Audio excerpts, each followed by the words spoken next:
In this video, you will work in the block editor, adding a visibility parameter and a series of visibility states to control which symbol will ultimately be displayed in a dynamic block. Open the Plumbing 5 project file to begin, and then enter the block editor by clicking this button on the block panel.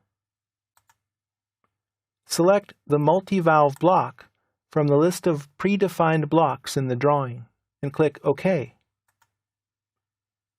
This is the block editor environment, where you can work inside the block definition.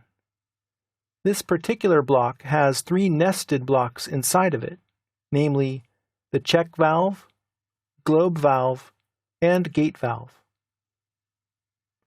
The first thing we need to do is move all of these valves on top of each other, because my intention is for only one of them to be visible in the completed dynamic block.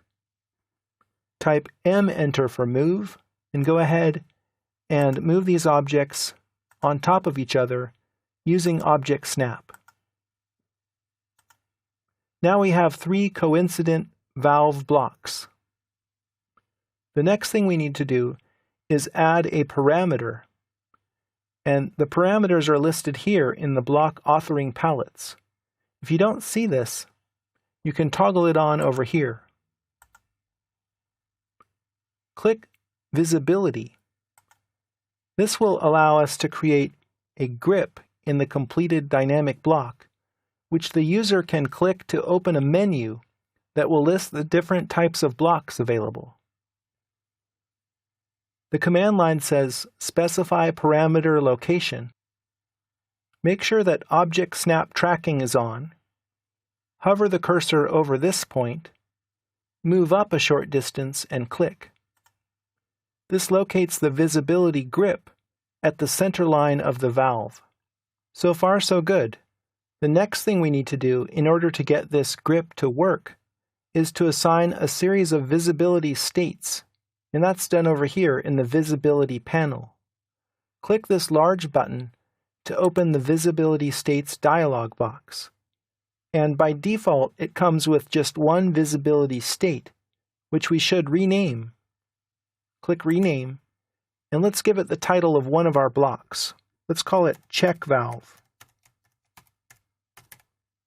Press Enter, and then OK.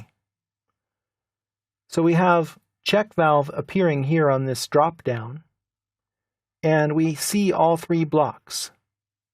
We need to hide the other 2 blocks. We can do that right here with this icon, Make Invisible. I'll click that. And then I want to click on the gate valve and the globe valve and press Enter. They disappear. They're no longer visible in this state. Let's go ahead and create another visibility state. I'll click New, and this one I will call Globe Valve. Now we have some options here about how we want to handle the visibility of the other objects. Let's choose Show All Existing Objects in New State. OK, and OK. Now we need to make the other valves invisible in this state. So we need to make the gate valve and the check valve invisible. So I select them and press Enter. Now let's see the behavior of how this works. Open this drop-down and you can select Check Valve or Globe Valve. It seems to be working. Let's add the last visibility state.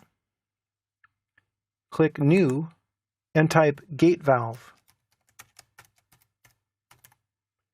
This time, to be different, let's go ahead and hide all existing objects in the new state. OK? And OK. So everything's invisible. How can I make just one of them visible? You can go up here and click this button to toggle visibility mode. If I click that, I can see all the invisible objects in this grayed out mode. Then I can select this tool to make visible. Then I'll select the gate valve and press Enter. toggle off the visibility mode, and we're left with the only thing that will be visible here in the completed block is the gate valve. Now let's just test the functionality. We have the check valve, the globe valve, and the gate valve. That looks good. Finally, click Close Block Editor and save the changes to the multi-valve. Save your work as Plumbing 6. You have learned how to use the block editor to add a visibility parameter and assign visibility states to a dynamic block.